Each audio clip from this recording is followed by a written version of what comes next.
Goofy Historians is the funnest place to learn about history. Or is it the funniest? The guy who found the Folsom Point. Can we talk about him for 2 seconds? Yeah, he was a black, a freed slave, He wasn't he? was a black. He was a black. He was a black ex. He is. We should.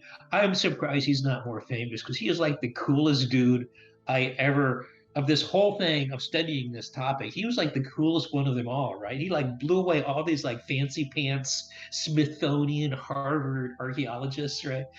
Because he was a ex-slave, a black ex-slave that was a rancher who's an amateur historian, amateur geologist, a bison hunter. He had all of the skill sets so that when he found the Folsom bones, he goes, "This is not your normal bison. This is a bison antiquus. This is a bison 10,000 years old, and there's an arrow in it.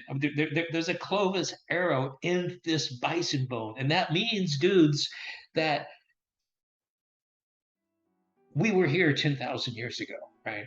And the Smithsonians go, "No, no, no. What do you know? You're some, black ex-slave, I think rancher the in New Mexico." And we're Smithsonian, like, I think the Smithsonian dated that going back only like 3,000 years or something. It was just 3,000 years, exactly. It was exactly. They would completely put blown so, out of the and, water. and it took him till like 1920 or 19, and he found it right in 1880 or something.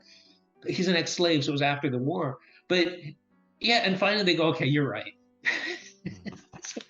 So we have to mention his name. I wrote it down because I thought he was totally cool.